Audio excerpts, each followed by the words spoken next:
Okay, so due next Friday will be three things. The first two have been posted to Google Classroom. Your next coding bat problem set is called Pig Latin. It deals with manipulating strings. And the programming assignment that you'll do in processing is called Pig Latin, which we'll talk about today. Still in this topic of strings and manipulating strings and parsing and modifying them. The next big topic we'll start is the third thing here, pointers worksheet, which I'll post sometime next week. Pointers goes back to memory addresses and how they're organized in Java. One of the more complicated topics. And then due tomorrow is your Google Billboard along with that coding bat problem set. If you need extra help, do send me an email. We'll set up office hours. There will be some today during block 7 time. For a couple minutes, I'll just stay on the Zoom call if you want some extra help. Right, so here is a short video going over the rules of Pig Latin. It's a way of speaking of modifying words. So let's just play this video and see. I think I have to reshare though, because I didn't click sound, so 1 second.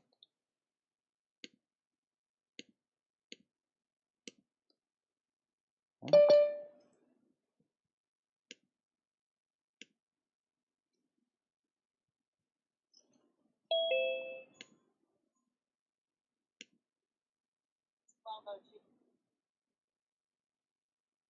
Skip the ad.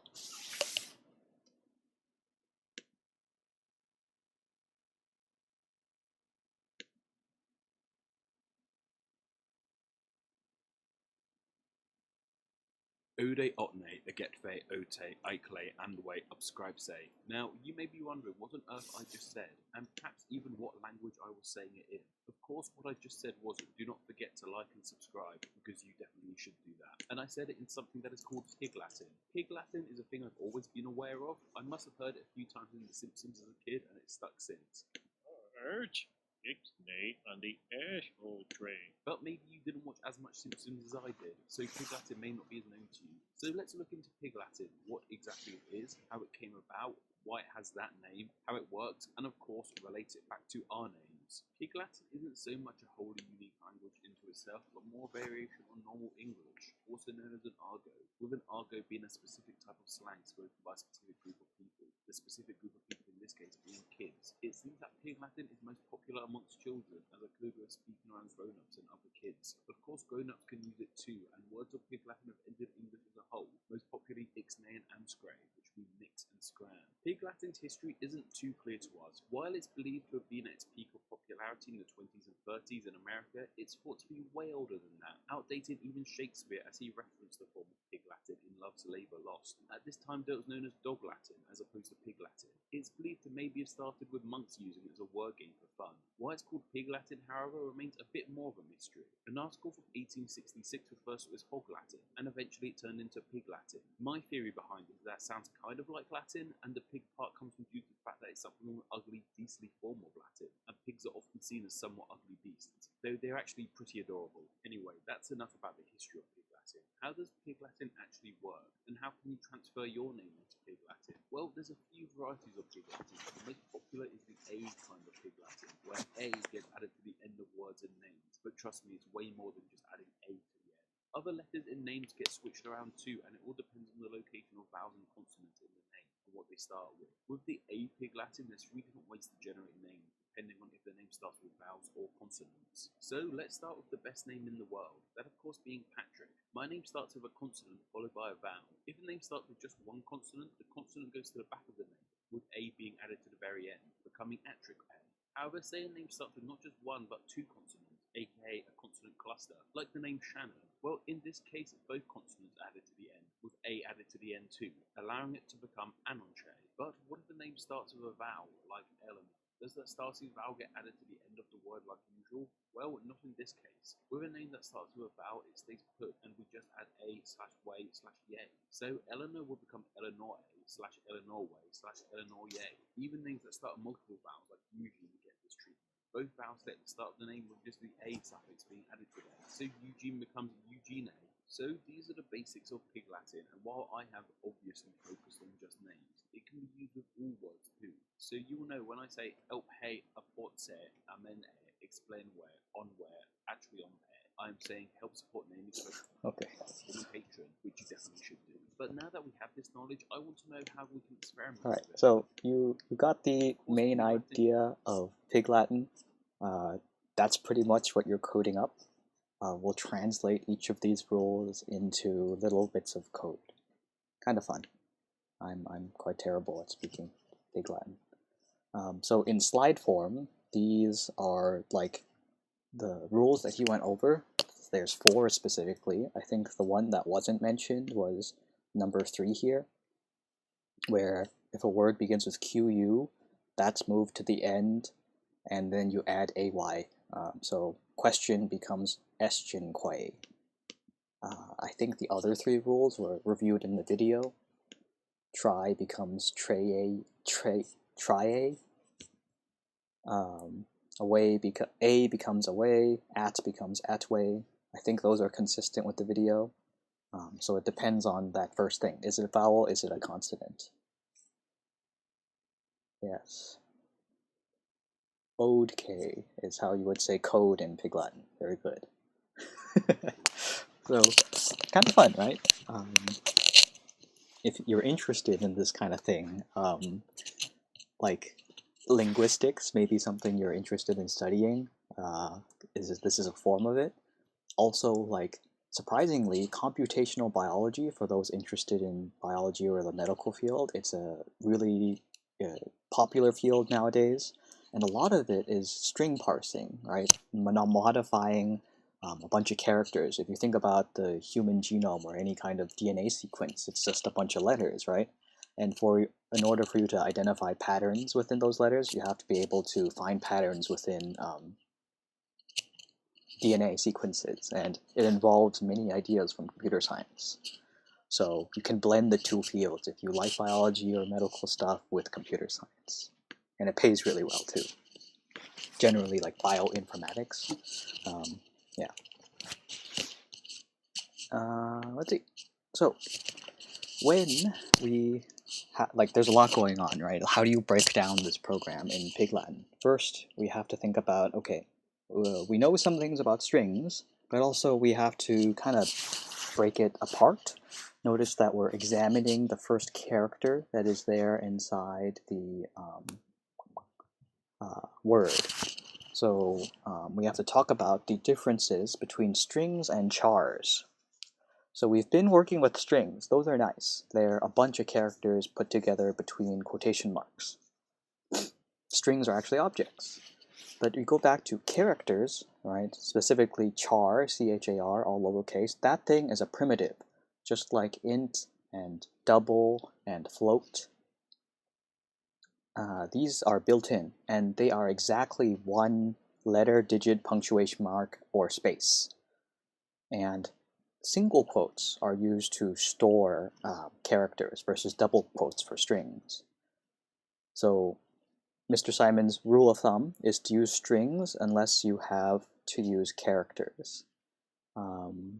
If you ever go study C or C++, string objects don't exist unless you import the string, like the string library, but you have to deal with everything as if it were a character. So strings are actually character arrays, and it becomes really complicated. For Java, for this class, use the string when you can, unless specifically required or your personal preference to go character. So you can imagine that substring, when working with Pig Latin, will be super useful. You see XYZ as a string here. You've played with substring a bunch. Specifically, the 2-argument version. Remember, you include the first argument and you don't include the second argument. You go up to, but not including 1. You include 0. I think I've repeated that like a bajillion times. And this is how you would isolate single characters using the 2-argument version of substring. You have 2 consecutive digits. So from that example, notice we've broken down X, Y, and Z into those 3 characters, X, Y, and Z printed on separate lines.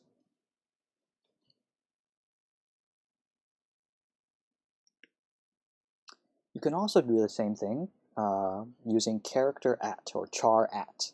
This thing approaches strings as if they were arrays. You get the character at position 0, character at position 1, character at position 2. This also works. Character at is useful in this regards. It isn't required to know for the AP test, but substring is. Given the choice, I kind of like character at better, right? Because it works like arrays. I don't gotta play with that silly index 2-argument nonsense. And so once you've identified or isolated individual characters, then you gotta like think about how do I put them together, how do I check to see their values, right? But here's the weird thing. When you work with characters, their arithmetic doesn't work like strings, or the concatenation, the putting things together doesn't work as you think. Because the first example, right, double quotes A plus double quotes B produces the string AB.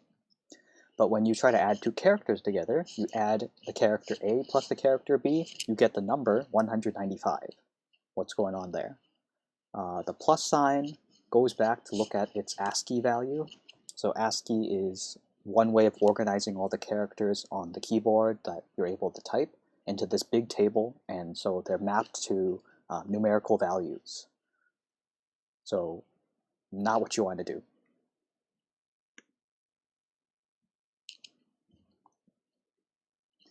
So instead, strings are your friend, and when working on the Pig Latin assignment, we'll break it up for you, right? You need to do a helper function called find first vowel, which finds the first vowel present in a word, and you'll use that in the main like function. Yes, characters are treated like integers. Thanks, Victor. You'll put that together into the main function called Pig Latin. Notice the formatting here. That's present. This is how FRQs or problems could be handed to you on the AP test. They tell you the precondition. It tells you something about the inputs that you're given.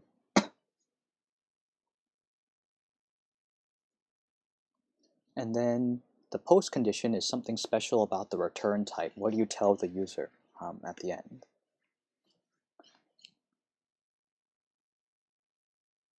So get used to reading these things. S word is a valid string that's greater than 0. Great, so we don't have to deal with the case where it's empty. Returns the position of the first vowel in S word. If there are no vowels, return -1. Sweet. Kind of like false. And then here we put it together, returns the Pig Latin equivalent of S word. Nice. I think that should make sense. So we'll break up the components. Let's go back to isolating individual characters. So here, reviewing comparisons, right? Dot equals is your friend, double equals not so much. Well, I misspoke, right? Dot equals is your friend when dealing with strings, double equals not your friend when you're dealing with strings. But for characters, since we can treat them like integers, you would actually use the double equal sign.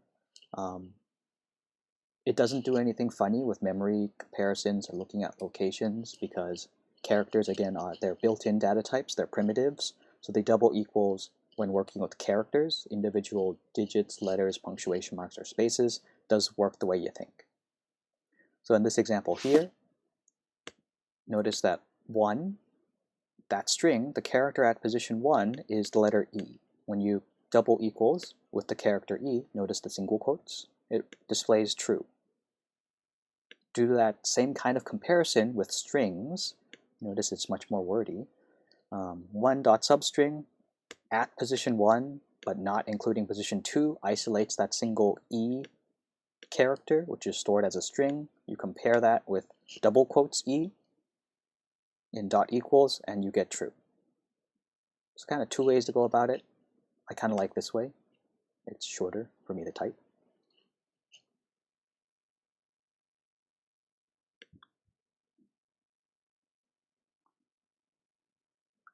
And so when you are working with the I think, yeah, this is the first time we're seeing it. When you are in your processing program, when you clone that repository, you'll see a words.txt file.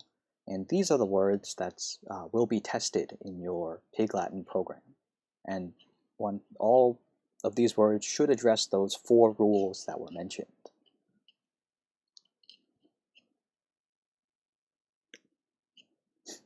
And to walk you through part of that code that's new, that's given to you, this is how you like read in words from a text file. Notice it's not like copy and pasted all inside your processing program stored as individual strings.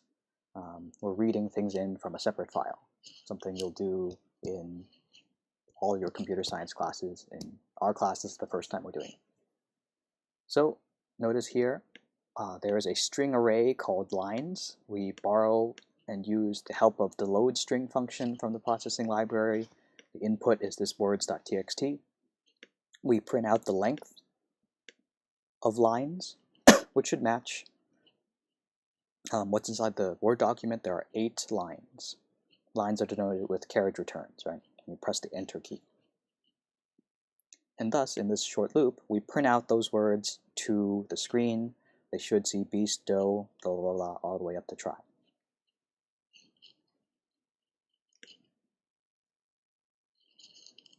Yep, the slide says just that.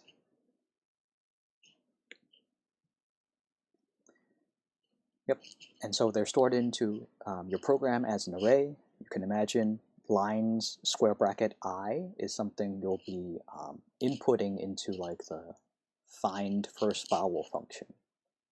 Process this array of strings 1 string at a time.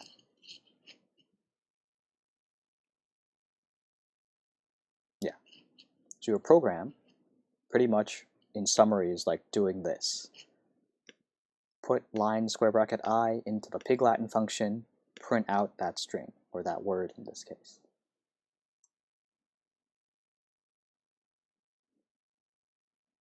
I think that's all I have to say.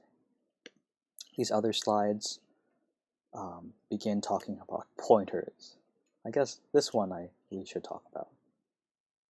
So one confusing thing is like strings are objects. Remember, they have functions tied to them, like .length, .equals. These are member methods, right? Some vocabulary review. And they use double quotes. That's how you denote a string object. And you don't want to confuse these with the primitives that are present with char. Char doesn't have methods. They don't have member methods. So that's why you're allowed to use the double quote, the double equals, to compare characters. You'll find that characters, they're much simpler, but also the features that are present, like it's less useful in some regards. Okay, so that's a short intro to your Pig Latin assignment. Due next Friday, and we'll continue talking about the ideas with strings and pointers next week. Formally, you all are dismissed. If you want extra help, feel free to stay on to this call.